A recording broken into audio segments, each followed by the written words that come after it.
Sportivi siciliani di TVM Palermo, ben trovati con la puntata del giovedì di Penalty, trasmissione che parla solo di calcio dilettantistico siciliano. Prima mezz'ora, quella di questa settimana, dedicata al turno infrasettimanale del campionato di Serie D che si è giocato ieri. Daremo spazio anche ai risultati e alle immagini del turno di ritorno invece della Coppa Italia di promozione. Pertanto partiamo subito con il rullo contenente i risultati, la classifica e tante immagini del turno che si è giocato ieri del campionato di Serie D.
Ma io penso che sia dire riduttivo un errore arbitrale. L'arbitro ha avuto lo stesso metro per entrambe le squadre. Poi, a prescindere da quello che lei sta menzionando, io difficilmente parlo degli arbitri, però presumo che tante volte nella metacampo del Real Castelnuovo alcune situazioni che potevano essere situazioni dove i nostri attaccanti venivano attaccati in una maniera fallosa, l'arbitro l'ha lasciato correre. Poi purtroppo l'episodio capita sempre, però penso che questo alla fine non può assolutissimamente ridurre il grande valore di questa vittoria che ha fatto la squadra contro una squadra forte, per come io avevo già detto nel pre-gara. Però se poi facciamo la conta delle occasioni da gol, anche se fatte forse per gli ultimi 20 minuti, ne abbiamo avuti penso 5-6 limpide, dove meritavamo sicuramente di vincere. Il Real Castelnuovo ci ha messo in grosse difficoltà, perché è una squadra che ha palleggio, è una squadra che ha un'identità chiara, e soprattutto penso che la nostra difficoltà più importante è stata la dimensione del terreno di gioco, perché è un campo piccolo, troppo più piccolo del nostro in una maniera enorme, quando una squadra si difende con 5 giocatori più 3 davanti all'area di rigore, come ha fatto il Castelnuovo, creare in questi spazi stretti la superiorità numerica è molto complicato e difficile, per non dire impossibile, e quindi il nostro palleggio si è dovuto molto spesso rallentare.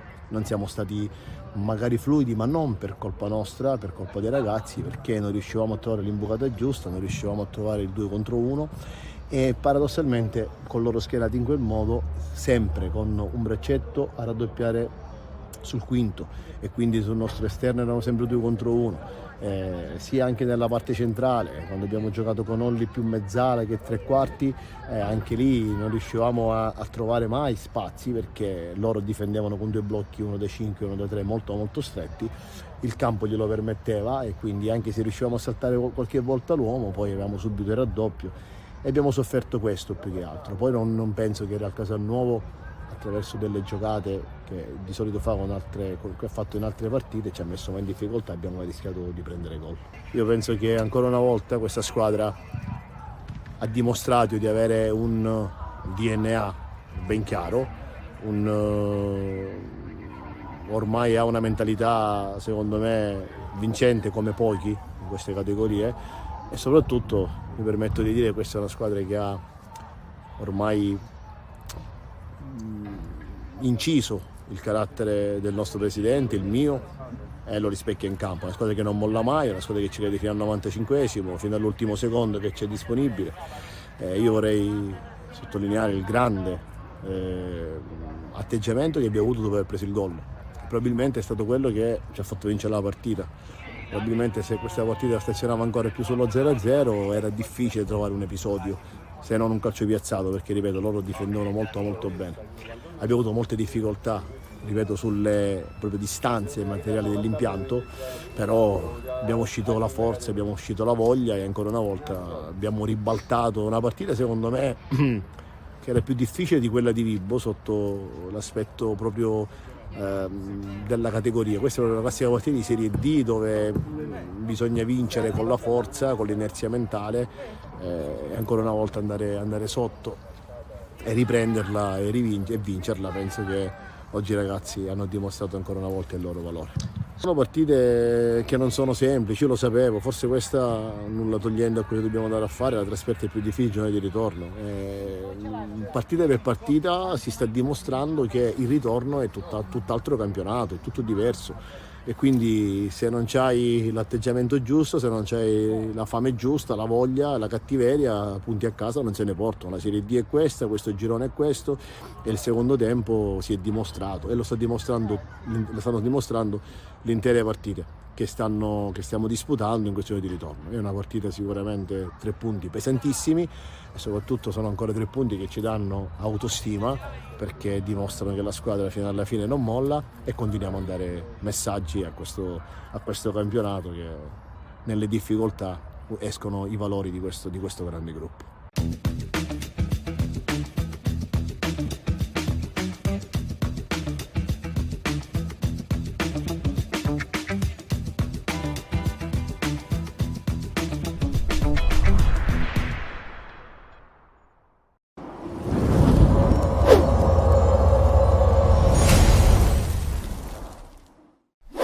Una Super Regia Virtus a niente Licata, a cui rifila 4 reti in appena 34 minuti e si regala la terza vittoria di fila. Un successo mai in discussione per la squadra guidata da Francesco Di Gaetano, che dopo Siracusa e Portici non concede sconti nemmeno alla formazione giallo-blu. Nonostante la sconfitta, sono proprio gli ospiti a provarci dopo 7 minuti, ma Abercon in acrobazia non trova lo specchio della porta. Bersaglio che 2 minuti dopo centra invece Ligia Virtus, quando Ferrigno raccoglie l'ottimo lavoro dal fondo di Longo e col sinistro mette alle spalle di Valenti il vantaggio per i suoi e che gli vale come primo sigillo in maglia giallorossa. Il vantaggio mette le ali ai barcellonesi, che dopo il tentativo acrobatico di Di Piedi terminato largo alla destra del portiere, i giallorossi raddoppiano al minuto 15 quando, da un errore in disimpegno dei gialloblu, Ordóñez innesca Longo che, presentatosi solo davanti a Valenti, serve Calafiore che a porta vuota non sbaglia, facendo così i Gia Virtus 2 Licata 0,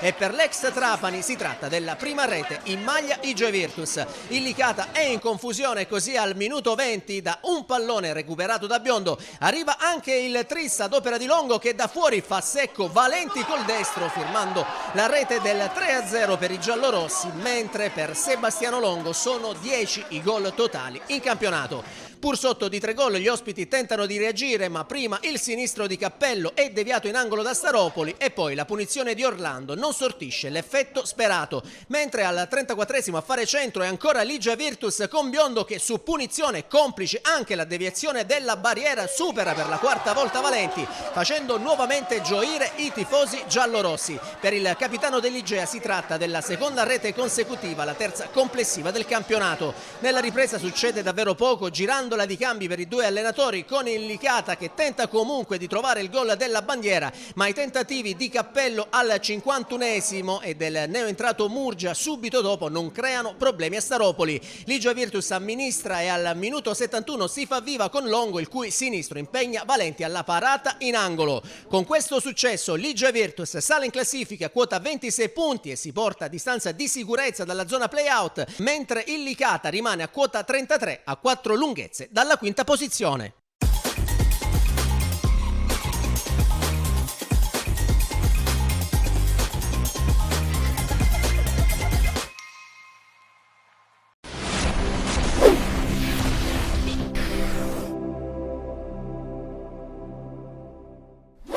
Ma un'ottima prestazione nel secondo tempo, dove abbiamo dato intensità alla gara, dove chi è subentrato ha fatto il suo. Primo tempo eravamo distanti dagli avversari e quindi non riuscivamo ad aggredirli come è solito fare nostro. Però contava a vincere, Ragusa è una squadra che per i punti che ha puntava ai playoff per il lavoro che fa mister Ignoff, è una squadra che meritava rispetto e quindi è una partita secondo me molto complicata. Tutte le squadre hanno avuto poco tempo a preparare queste partite. Giocare 6 partite in 30 giorni non è semplice per chi ha rose risicate, però la classifica impone di fare bene. Mi dispiace per il primo tempo, però credo che poi nel secondo tempo abbiamo tutto quello che avevano. Credo che se devo dire qualcosa, devo fare appunto, era che forse il secondo tempo di Sant'Agata di domenica scorsa ha pesato parecchio insomma, sulle gambe dei ragazzi, quindi probabilmente quello, però il calendario è così, non ci possiamo fare niente. Credo nel secondo tempo però abbiamo dimostrato di aver voluto la vittoria a tutti i costi contro un Ragusa che cercava anche il gol. Secondo me oggi non siamo stati bravi nella gestione della gara, perché io la definisco una gara dai due volti, quella del primo tempo dove abbiamo tenuto per lunghi tratti il pallino del gioco e soprattutto siamo stati pericolosi, e questa pericolosità ovviamente non è stata poi concretizzata, mentre nel secondo tempo dopo il gol loro ci sono stati dei momenti di confusione e di questo me ne assumo in primo la responsabilità, perché ovviamente i ragazzi hanno avuto un momento di sbandamento, ma abbiamo continuato a sbagliare troppo, e quando sbagli troppo con delle squadre che ti castigano alla minima occasione che hanno, ovviamente succede quello che è successo oggi. C'è da fare tutti quanti mea culpa, ripartire nella direzione giusta. Non bisogna secondo me fare drammi, ma bisogna prepararsi già da subito a quello che sarà la partita di domenica, perché abbiamo necessità di fare punti, abbiamo necessità di riscattare una prestazione, come ho detto prima, dai due volti, soprattutto nella fase finale e nel secondo tempo abbiamo sbagliato troppe situazioni anche semplici, quindi probabilmente dettate dal nervosismo, dettate dal fatto che magari non riuscivamo più a fare determinate cose, e quindi bisogna migliorare e crescere sotto quello che è l'aspetto della gestione della gara nell'arco dei 90 minuti. I tifosi sono stati sempre vicini e per questo li ringraziamo, anche perché si sono fatti comunque strada per venire qua a seguirci, a sostenerci, e di questo noi lo sappiamo che possiamo contare su quello che è l'apporto dei tifosi e soprattutto partire da quello che è il loro atteggiamento è importante, quello di non arrendersi, di non mollare mai, di continuare a lavorare come stiamo lavorando, cercando ovviamente di evitare quello che è successo oggi.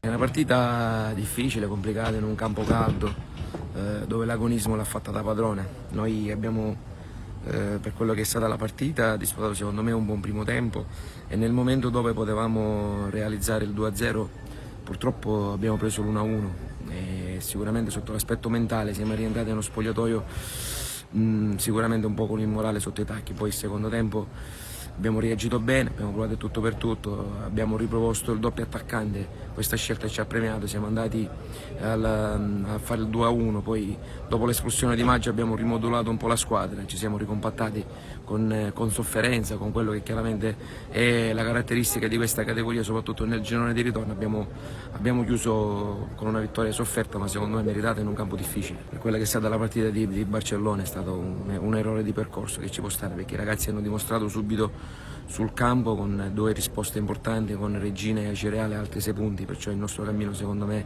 ha qualcosa di particolarmente importante. Non è da tutti fare questo percorso, perciò noi ci godiamo la nostra vittoria, e quello che ci tenevo a dire io, ma anche a nome dei ragazzi, è che questa vittoria chiaramente va dedicata a tutta la tifoseria che ci sta sempre vicino e che dà sempre, anche quando non c'è, questa grande motivazione alla squadra.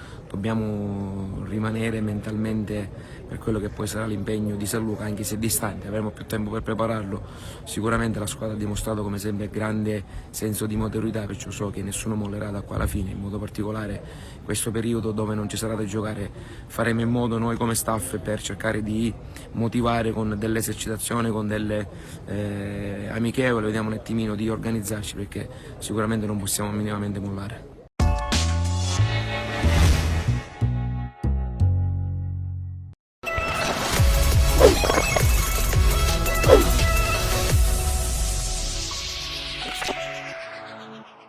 Non è un momento facile per la squadra, infatti bisogna far quadrato, bisogna stringerci, dobbiamo stare insieme e guardarci anche negli occhi, perché tutti siamo colpevoli di un momento particolare, come vedi oggi infatti a fine partita li ho riuniti al centrocampo per dire: non ascoltate nulla, restiamo tra noi, stringiamoci perché noi dobbiamo portare la barca. Non era facile, perché questa squadra contro di noi per caratteristiche non era facile, per le caratteristiche della nostra squadra, ma soprattutto non era facile per il momento strano.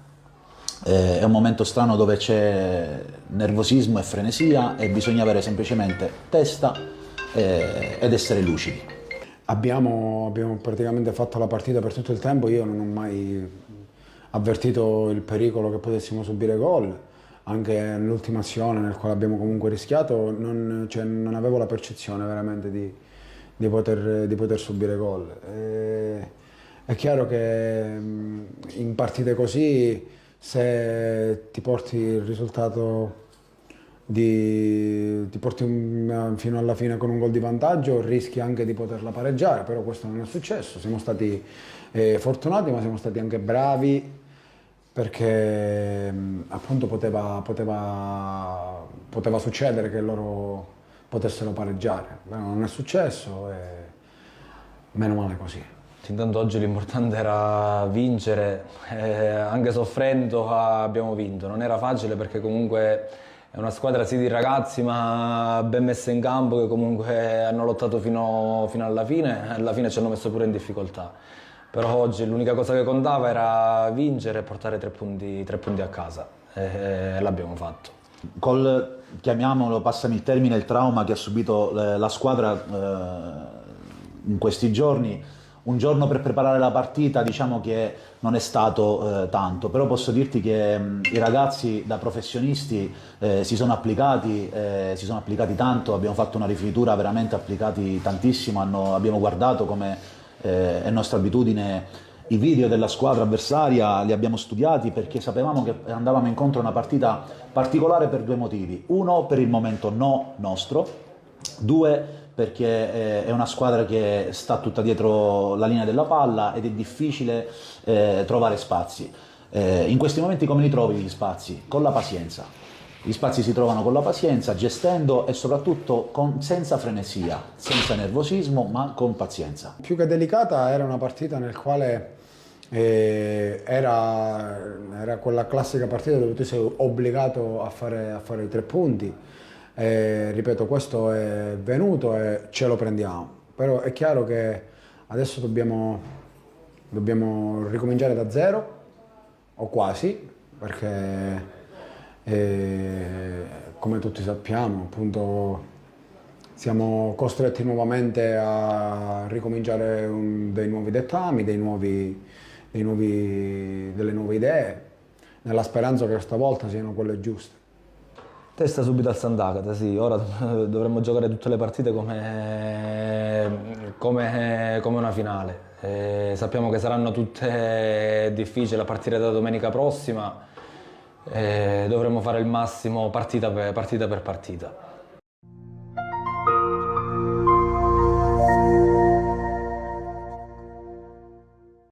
Adesso spazio alla pubblicità, tra poco ritorneremo in studio, inizieremo con i risultati del turno di ritorno della Coppa Italia Promozione e poi subito sguardo ai 4 gironi sulle partite che si sono invece disputate domenica. Per chiudere il nostro programma, come al solito, avremo anche il quadro completo dei 6 gironi del campionato di prima categoria. A tra poco!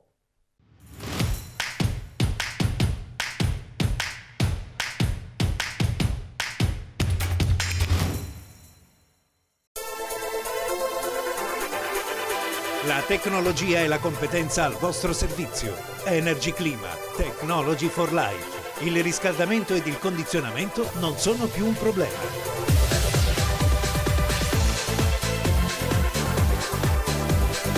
Da Energy Clima, servizio, qualità ed efficienza nel montaggio e smontaggio. Ed inoltre smaltimento del vostro vecchio impianto. Energy Clima, soluzioni uniche per il riscaldamento solare e fotovoltaico. Da Energy Clima, le marche più prestigiose del settore. Climatizzazione Fujitsu, Hisense, Baxi, Mitsui, Toshiba, Clivet. Energy Clima, assistenza completa, dalla manutenzione al bollino di verifica della vostra caldaia.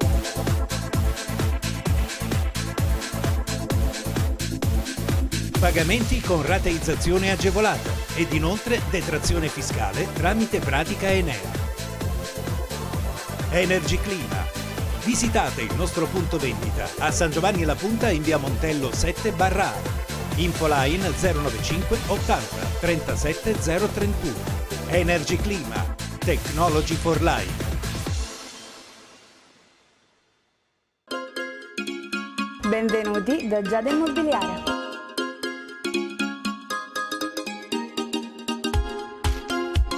La professionalità come punto di partenza, la qualità dei servizi come riferimento essenziale. Tutto questo è Giada Immobiliare di Giuseppe D'Antoni.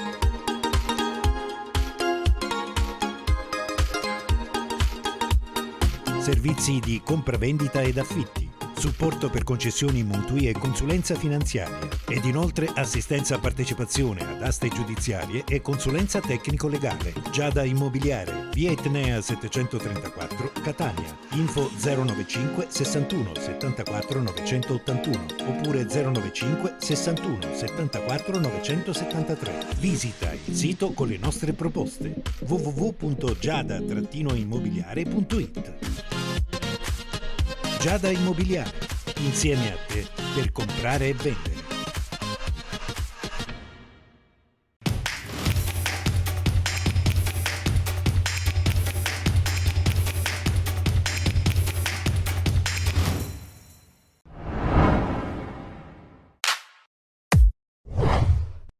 Eccoci rientrati dopo lo spazio pubblicitario, siete con Penalty, tutto il calcio di cui il calcio vero non parla mai.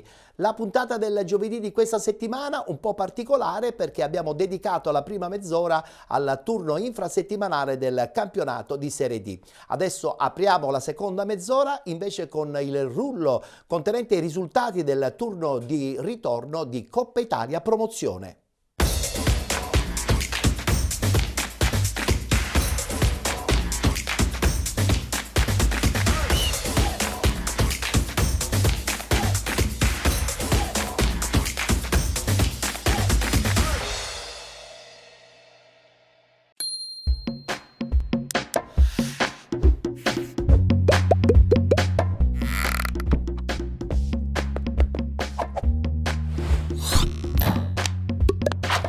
Grazie per i complimenti, io veramente sono orgoglioso di questi ragazzi. Avevo chiesto la prestazione perché, come dici bene tu, era abbastanza compromessa, però volevo la prestazione, avevo chiesto ai ragazzi di crederci, penso che insomma in campo hanno dimostrato veramente di che pasta sono fatti e credo che se c'era una squadra che meritava di vincere eravamo noi sicuramente. Vi ripeto, è mancato solo il gol, abbiamo avuto tantissime occasioni, quindi siamo sicuramente un pizzico rammaricati, però questo la prestazione mi dà grande fiducia per il futuro. Non possiamo più sbagliarci, dobbiamo far trovare pronti, la prepareremo anche se abbiamo un solo giorno, ma la prepareremo nel migliore dei modi per cercare di vincere assolutamente, perché non possiamo pensare ad altri risultati, ogni partita noi dobbiamo provare a vincere.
Abbiamo dunque conosciuto le 4 semifinaliste che si giocheranno la Coppa Italia Promozione nelle prossime settimane.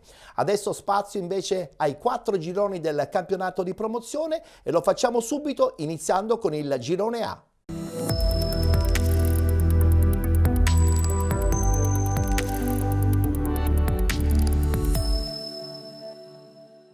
Questi i risultati della quarta giornata di ritorno. Parmonval batte Bagheria Calcio 1919 1-0, Cus Palermo Casteltermini 1-1, San Giorgio Piana batte Giardinellese 3-2, Marsala batte Alba Alcamo 1928 2-0, Città di San Vitolo Capo batte il Carenze 3-0, Gemini Calcio batte Empedoclina 3-2 ed infine Camarat batte Partini Caudace 2-0. Continua a vincere il San Giorgio Piana, ancora al primo posto in questo girone A del campionato di promozione. Eccola qua la classifica. San Giorgio Piana 38 punti con 33 Città di San Vitolo Capo, 31 punti Bagheria Calcio 1919 e Gemini Calcio, 30 punti Marsala con 29 la Parmonval, 27 Cus Palermo, 25 Camarat, 22 punti Partini Caudace, con 20 punti Casteltermini ed Alba Alcamo 1928, 15 punti Empedoclina, 8 punti Giardinellese, chiude la classifica Liccarenze con 0 punti.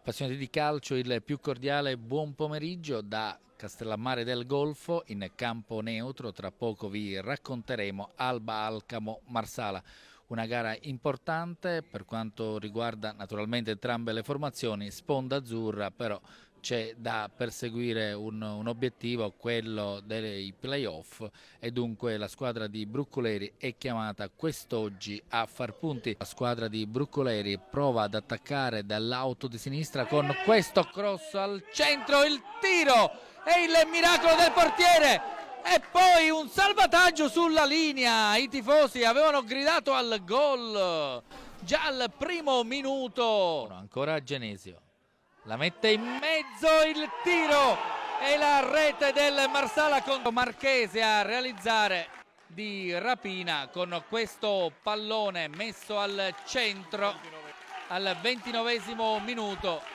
Marsala che prova ad attaccare con Iannotti tra due avversari, Iannotti!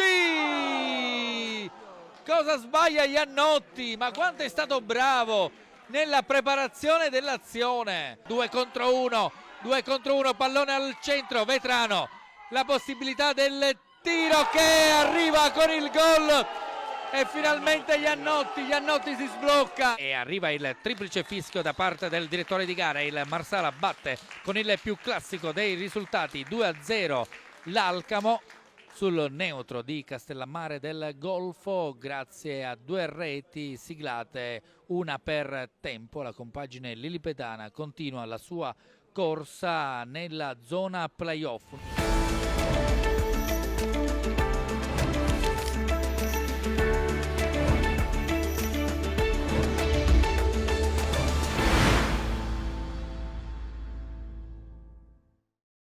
È la volta adesso del girone B, sempre del campionato di promozione.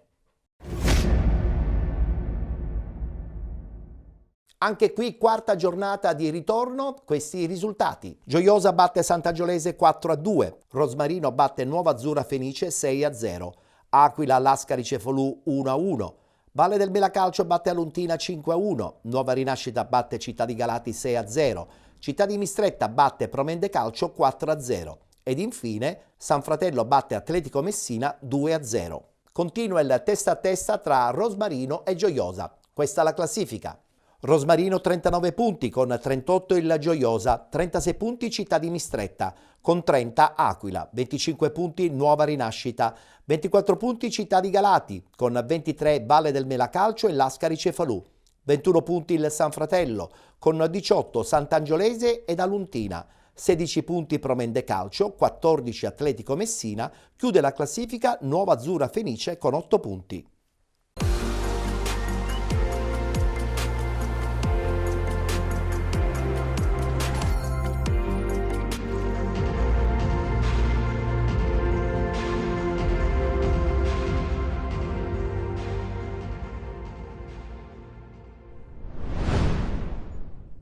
Pur giocando una delle sue migliori partite stagionali, l'Aquila non riesce a centrare la vittoria contro il Lascari Cefalù e chiude sul risultato di 1-1 dopo la prima occasione di marca ospite con Mocciaro che calcia da distanza ravvicinata, trovando la risposta di Foti. Sono i bafiesi a passare al minuto 5 quando Amato raccoglie il cross dalla sinistra di Laquidara e col mancino mette alle spalle di Fiducia il vantaggio per i suoi e che gli vale come quarto sigillo del campionato, il secondo consecutivo dopo quello decisivo messo a segno nell'ultimo turno in casa della Nuova Azzurra. Lo stesso centrocampista dell'Aquila avrebbe al 21esimo la chance per il raddoppio, ma il suo sinistro ravvicinato è ben respinto da Fiducia. L'estremo palermitano è decisivo anche 2 minuti più tardi, deviando sul palo il piazzato di Laquidara. Alla mezz'ora di gioco, proteste dell'Aquila all'indirizzo del signor Piazza che su indicazioni del primo assistente catanese ferma Maisano lanciato a rete per un presunto fuorigioco di partenza. Poi Lascari Cefalù prova comunque a reagire dopo il diagonale di Monaco che non centra lo specchio della porta.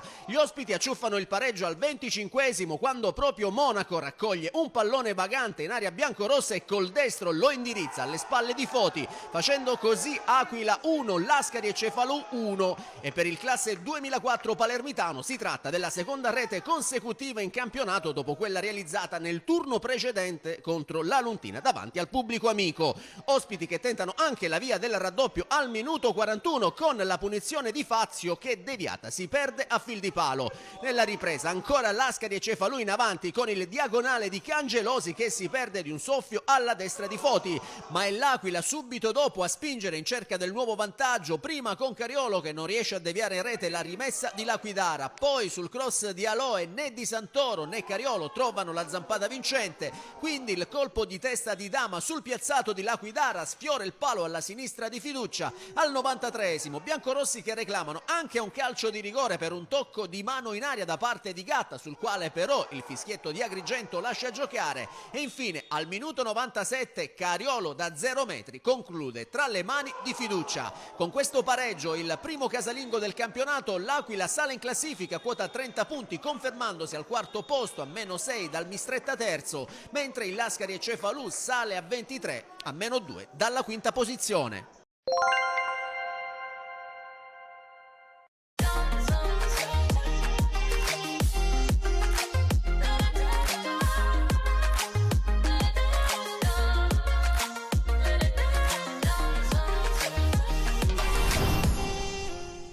Match che regala emozioni già dopo 120 secondi. Zurka assiste Balde e il 9 di casa apre la contesa battendo l'estremo Sant'Angiolese. Gioiosa che insiste e crea un altro pericolo con i centrali difensivi in proiezione offensiva. Torre di Biondo, ma Portello non centra lo specchio. Ancora padroni di casa pericolosi su spizzicata di Balde per Diouf, ma Puzzo gli sbarra la strada respingendo la sua conclusione. Sant'Angiolese che tenta di far male su palla inattiva e al minuto 23 Fantino si incarica di calciare una punizione e Belfa Rubbio non è esente da colpe nella circostanza. 1-1 e gara che torna in equilibrio. I ragazzi di Silvestri metabolizzano il pareggio rapidamente e provano a rimettere la freccia, prima con Diouf che su assistenza di Balde non riesce a bucare la rete biancoazzurra.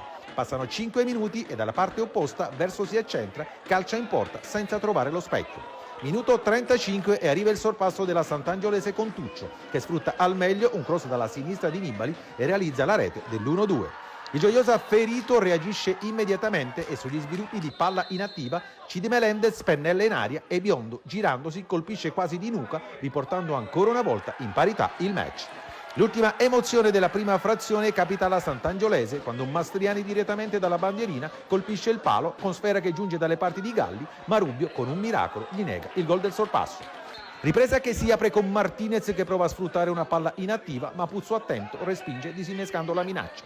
Comincia la girandola dei campi e Cacciaui, appena entrato, potrebbe entrare nel tabellino, ma Toto Lucca sbroglia la matassa evitando una nuova segnatura. Entra nel vivo il match e Tuccio prova a sorprendere Rubbio dalla distanza, ma la mira non risulta consona. Dall'altra parte Zurka pennella per Balde che si libera bene ma ciabatta la conclusione. 9 di casa che al minuto 77 su assistenza di Diouf calcia a botta sicura, sfera che colpisce secondo il direttore di gara il braccio di Pintaudi, rigore ed espulsione per il capitano bianco-azzurro. Massima punizione che viene trasformata con brivido da Balde, che va a gioire sotto lo spicchio dei propri tifosi, eccesso di esultanza del bomber Granata, sempre secondo il direttore di gara, e conseguente espulsione del classe 95. Parità numerica ma vantaggio del Gioiosa che azzanna la gara al minuto 86 quando Cid Melendez pennella una palla inattiva per Diouf che sfiora la palla tanto quanto basta per gonfiare la rete di Rubbio. La Sant'Angiolese con le restanti forze tenta di riaprire il match, ma Tuccio di testa non solletica Rubbio ed estremo gioiosano che dice di no sulla punizione al 90° di Mastriani. Triplice fischio e quarta vittoria consecutiva per i ragazzi del presidente Cultrona, che rimangono avvinghiati all'alta quota e ci rimarranno fino alla fine in questo avvincente campionato. Battuta d'arresto dei ragazzi di Ioppolo che rimangono nella palude della classifica, ma sicuramente con lo spirito che hanno dimostrato al Vasi cercheranno di uscire dal limbo.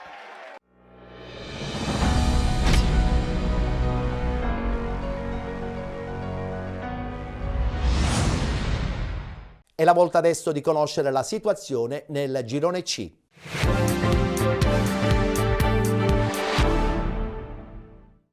Quarta giornata di ritorno, poche sorprese, ma guardiamo il tabellino dei risultati.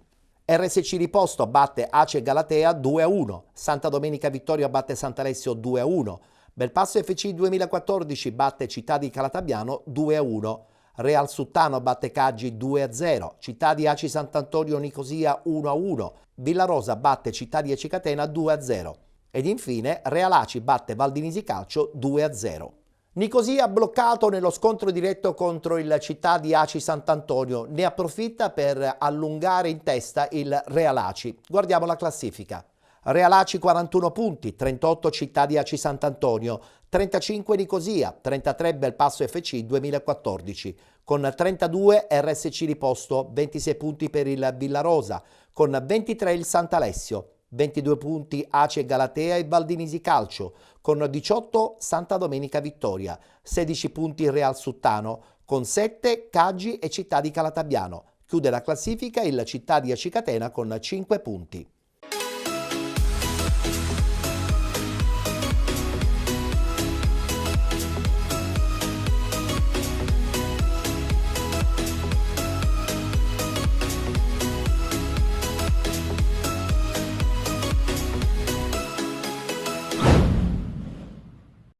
Dalla Russo al Calatabiano, da una big a una predestinata in lotta per salvarsi. Cambia l'avversario, non la storia. Vince sempre e sono 4 di fila. Il Belpasso mette da parte lo spettacolo che si sa in queste categorie. Lascia il tempo che trova e bada al sodo, magari rischiando qualcosa. Ma alla fine, incassando il 12° punto da quando è iniziato il girone di ritorno, gennaio ricco mi ci ficco, anzi mi confermo. Al quarto posto grazie al 7° risultato utile di fila che sommato a dicembre 23 significa 17 punti, praticamente la metà dei 33 che significano anche 2 lunghezze dal terzo posto.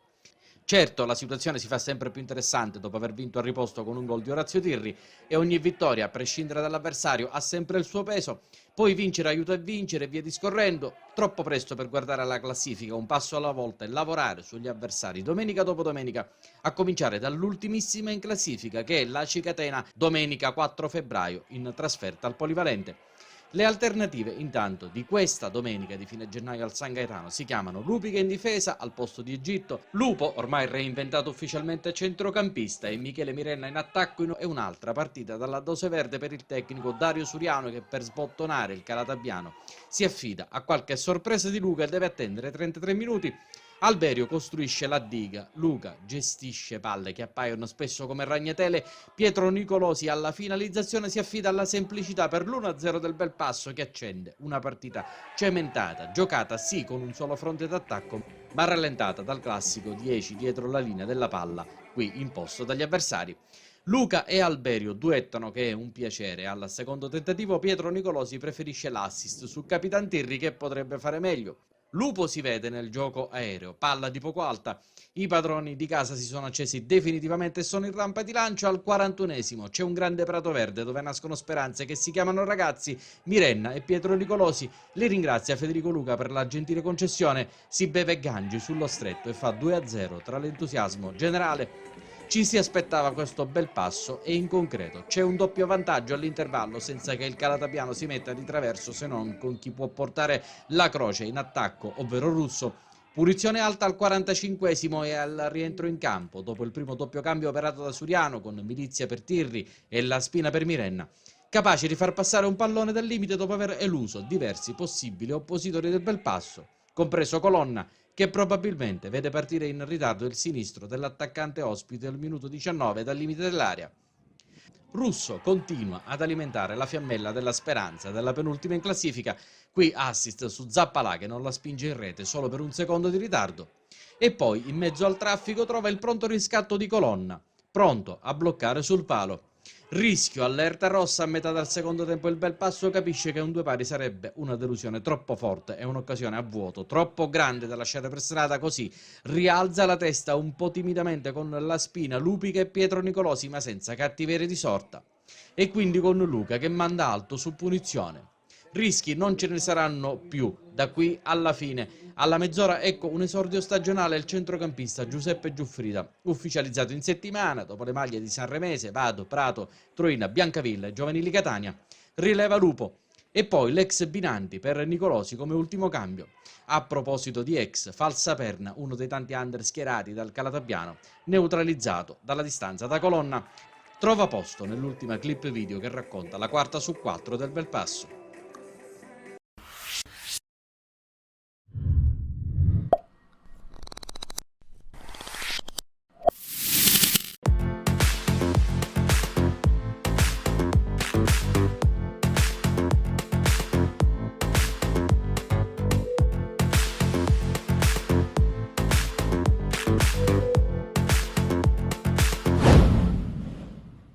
Non è un'ultima spiaggia, ma uno scontro diretto, importante per non lasciare nulla di intentato fino alla fine. Il Caggi rende visita in quelle di Pietralia Soprana, Real Suttano sconfitto 3 volte su 3 in questo inizio 2024. Non un momento fortunatissimo per la compagine resuttanese che non vince dalla 7ª giornata quando regolò la Cicatena per 2-0. Sono 7 i punti in classifica che distanziano i giallogranata fermi lo scorso weekend in segno di lutto e di rispetto verso la famiglia Marinello. È tutto pronto per il film del primo tempo. Dopo 9 minuti Famà brucia Donato, attacca il Real Suttano, attenzione all'offensiva che vale il vantaggio, salta Campanella e mette sotto la traversa. 1-0 dei padroni di casa, la sblocca dunque così Famà. Al 13esimo continuano i padroni di casa a spingere, punizione battuta veloce da Ferrara per Sabatino, calcia trovando la respinta di Vecchio, si avventa Maggio che troverebbe già il raddoppio, ma è tutto fermo per posizione di fuorigioco, rimandato il 2-0 al 20esimo. Favada mette dentro, Vecchio non è perfetto, ringrazia di nuovo che manda facile in rete. Ancora un acuto del Real Suttano, finalmente si sveglia il Caggi con il calcio di punizione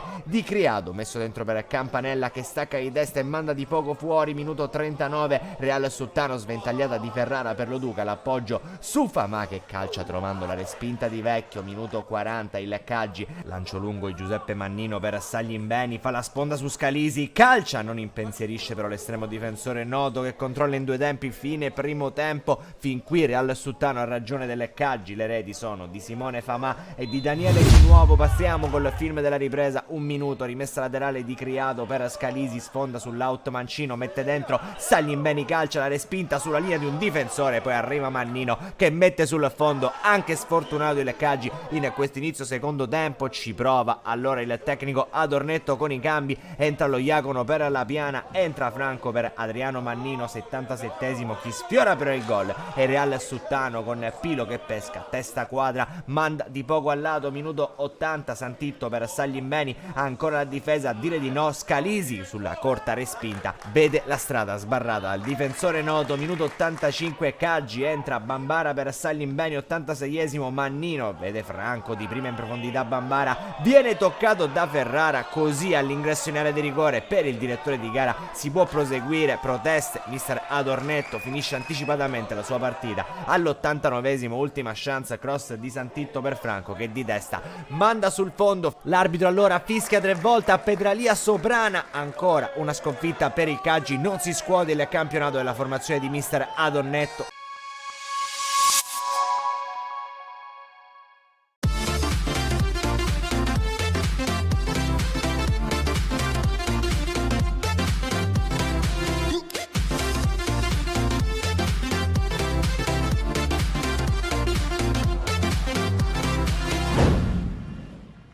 Operazione riscatto, il Realaci fa visita al Valdinisi che nel match andata diede battaglia perdendo con un pieno tecnico 5-4 con l'obiettivo di mettersi alle spalle l'ultima sconfitta e di approfittare dello scontro diretto tra Sant'Antonio e Nicosia. Padrone di casa subito minacciosi in avvio, calcio di punizione affidato a Ballarò. Prova Ballarò, alto sopra la traversa. Puglisi va alla rimessa lunga con le mani, intercetta De Leonardis di testa, poi De Manuele, il controllo col tacco, De Manuele resiste alla carica di Ballarò. De Manuele da fuori, blocca in 2 tempi buonasera. Ripartenza del Valdinisi, Garte allarga sulla destra dove c'è Ventra, Ventra va all'1 contro 1, serve il taglio di Mazzullo, Mazzullo col destro, fuori bersaglio. 21esimo, Ventra cerca Munafò, lo chiude bene Sardo, poi Munafò sbracciata plateale da Di Sardo, l'arbitro vede tutto, rosso diretto per Munafò, ingenuità clamorosa del numero 8 che lascia i suoi 10 uomini.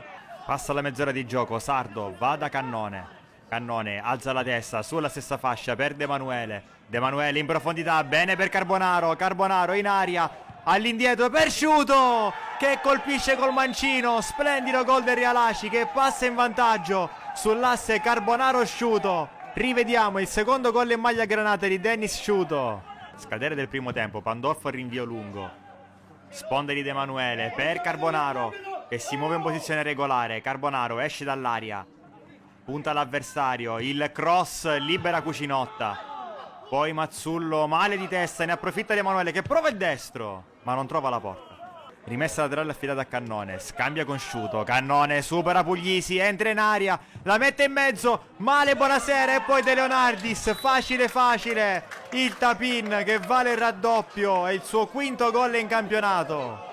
De Leonardis per Carbonaro, il velo per De Manuele, conclusione alta. Sturniolo riceve palla, pressato dalle mura, che gli porta via la sfera senza fallo e la dà a Carbonaro. Carbonaro entra in area, la conclusione! Anche lui sul primo palo, anche lui fuori. Ritrova la vittoria dunque Realaci che spugna il campo del Valdinisi col più classico dei risultati. Una prestazione solida, essenziale e concreta che permette ai granati di allungare in vetta alla classifica in virtù del pareggio tra Sant'Antonio e Nicosia. Gli Acesi infatti hanno adesso 3 punti di vantaggio sui Sant'Antonesi, 6 invece sul Nicosia.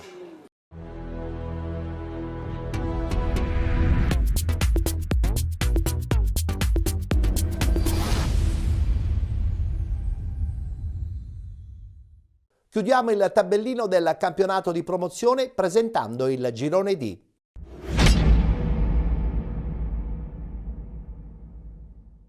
Quarta giornata di ritorno, subito la schermata dei risultati. Vittoria batte Pro Ragusa 3-0, Scicli batte Mascalucia San Pio X 3-1, Mister Bianco Calcio batte Città di Canicattini 2-0, Priolo Gargallo batte Megara 1908 2-1, SC Palazzolo batte Visini Calcio 1-0, Villaggio Sant'Agata batte Frigentini 3-0 ed infine Città di Avola 2020 batte Virtus Ispica 2020 4-0. Vincenti sia il Vittoria che il Città di Avola 2020, ma guardiamo la classifica.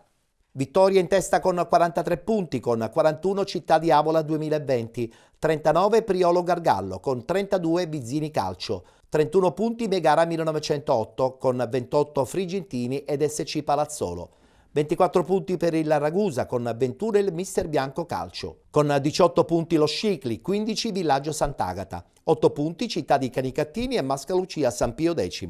Chiude la classifica la Virtus Ispica 2020 con 0 punti.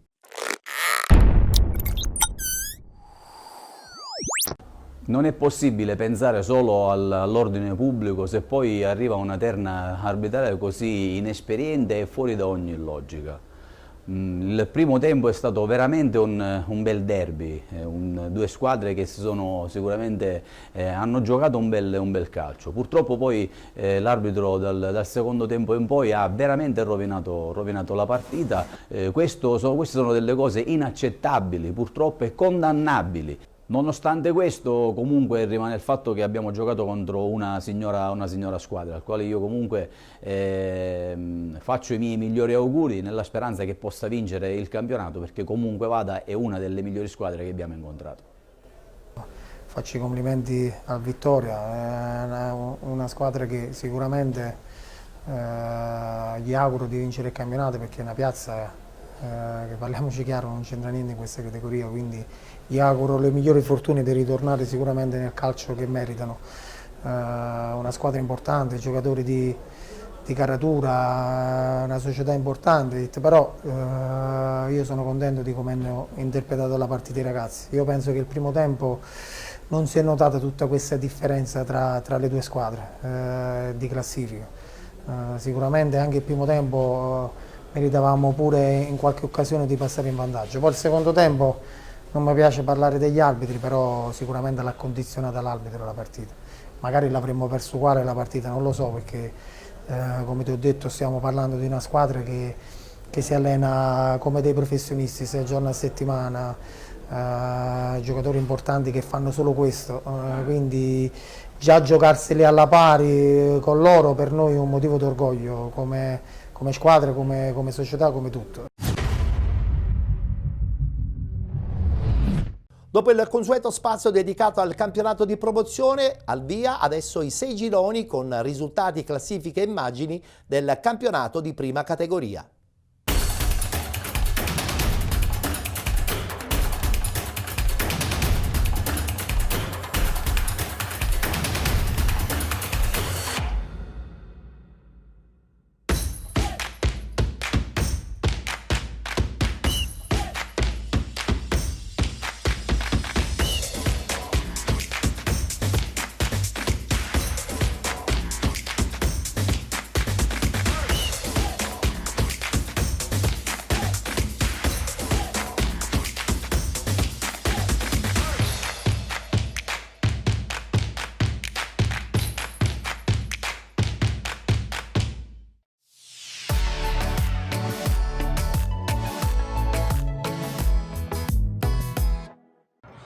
Partita bella tosta, una squadra che abbiamo incontrato sicuramente anche loro con dei nomi di giocatori abbastanza importanti, quindi aver vinto qui in casa da loro chiaramente ci dà ancora più forza, ancora più convinzione che siamo una squadra che chiaramente dobbiamo necessariamente anche dopo questa vittoria pensare alle prossime e pensare che ogni partita che superiamo siamo sempre più vicini all'obiettivo. Io credo che questa vittoria dia grande morale e dia la possibilità a questi ragazzi di capire che l'obiettivo è sempre più vicino, e quindi sono molto contento per quello che hanno dato i ragazzi, la grande concentrazione, la grande voglia. Le partite sofferte sono sempre quelle più belle poi alla fine, sia nel risultato, quello dell'1-0, e anche per il fatto che i ragazzi fino all'ultimo hanno lottato senza mollare mai un minuto. Forse la partita più sentita, perché essendo un derby c'era voglia di vincere sia da parte loro che da parte nostra. Loro, come ha detto il mister Scalia ripetutamente in questi giorni, puntano al secondo posto, penso che lo potranno raggiungere tranquillamente. Noi l'obiettivo è un altro. Partita molto sofferta contro una grande squadra, contro una squadra fortissima, forse una delle migliori che abbiamo incontrato, lo Sport Palermo, e vincere a casa loro è stato importante per il nostro proseguo della stagione. Rimane sempre quell'obiettivo, la promozione diretta, e penso che continuando di questo passo ce la potremmo fare.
vittoria di fondamentale importanza per il Pro Falcone che batte nello scontro salvezza il Real Gescal per 5-0 e si porta a +3 sulla zona play-out. Doppietta di Marcini e gol di Catalfamo, Quattrocchi e Furnari per i giallorossi con l'estremo falconese Brego che para anche un rigore ai messinesi sul risultato di 2-0.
Il Campanarazzo mastica amaro per 2 punti persi nell'extra time, quando la seconda vittoria di fila e il rafforzamento di un terzo posto, inatteso alla vigilia di questo campionato, sembravano cosa fatta, un rigore discutibile e che ha lasciato un bel po' di polemiche sulla via degli spogliatoi ha decretato il finale di 1-1 col Città di Belpasso al Toruccio La Piana. Sale a 3 la striscia di risultati utili di fila per i mister bianchesi che hanno allungato così il successo di San Gregorio, 1-0 firmato Carmelo Maugeri al primo gol personale in stagione. Insomma, un cammino da battistrada al netto delle due che, conti alla mano, si daranno battaglia sino alla fine per conquistare la promozione, ovvero Scordia e Noto. Se consideriamo come una parentesi sfortunata quanto è accaduto nell'extra time di ieri, i presupposti per fare bene anche con la Tremestierese nella seconda interna di fila e sempre alla Piana nella prima domenica di febbraio ci sono tutti. Il Campanarazzo, partito con ben 3 classi 2006 e tutti a centrocampo, Contarini, Sapienza e Gelardi, nella sfida col Città di Belpasso, affidato da 2 settimane alle cure di Angelo Spina, sostituto di Mimmo Ferruccio, è andato al riposo in vantaggio con merito, concedendo pochissimo e affacciandosi verso la porta avversaria con un mancato colpo di testa di Motta su corner di Sapienza e con un assist di Palmeri per Gelardi che da fuori ha impegnato in 2 tempi la rosa. Al 26esimo l'uomo assist, sempre lui, Carmelo Palmeri, stavolta da punizione aziona il telecomando per il più alto dei suoi. Il difensore col vizio del gol, quel Danilo Fazio, che ha raggiunto quota 3 in classifica marcatori e con precisa puntualità e dinamica della traiettoria ha sbloccato il risultato. Di Longo, pallone alto da fuori, l'unica azione degna di nota degli ospiti che si vedranno un po' di più nella ripresa, ma intanto ecco Sapienza col destro a giro sfiorare il montante al rientro in campo e poi Gelardi lanciare profondo Anfuso, giudicato in offside dall'arbitro Baudo di Catania anche in un'altra circostanza, ovvero su questo fendente di ottima fattura dell'ispirato Palmeri. Qui non ci permettiamo di giudicare l'operato senza prove video certe. Magari più in là, ovvero dopo queste proteste vane dei belpassesi quando un pallone finisce sul braccio ritirato a dorso di Motta che più non può fare per evitare l'irregolarità. E poi, dopo questo pericolo del Città di Belpasso che cade al minuto 10 con Cunzolo e ancora dopo la sequela di cambi, Campanarazzo, primo Rivoli mette dentro Maugeri per Contarini, Michele Fazio per Palmeri, Giusto Lisi per Anfuso e Miraglia per Gelardi, 4 cambi in corso di ripresa. Veniamo al dunque, al clou di una partita sterzata in maniera improvvisa tra i minuti 83 e 94. D'Arrigo, tirato per la maglia da Piana a causa di proteste per la prosecuzione del gioco, finisce dritto dritto negli spogliatoi senza appelli e con un sorriso amaro. Campanarazzo in 10. Nel forcing finale, che vede il Campanarazzo difendersi senza patemi, al 90esimo Longo, il centravanti del Città di Belpasso, e Celi danno vita alla discussa decisione di Baudo che certo non renderà gli animi da te delle 5 del pomeriggio domenicale. Lasciamo a queste immagini ogni vostro giudizio. Longo al 94esimo fa uno pari dal dischetto, Tomaselli ci prova ma non riesce e al Campanarazzo non resta che accettare il verdetto.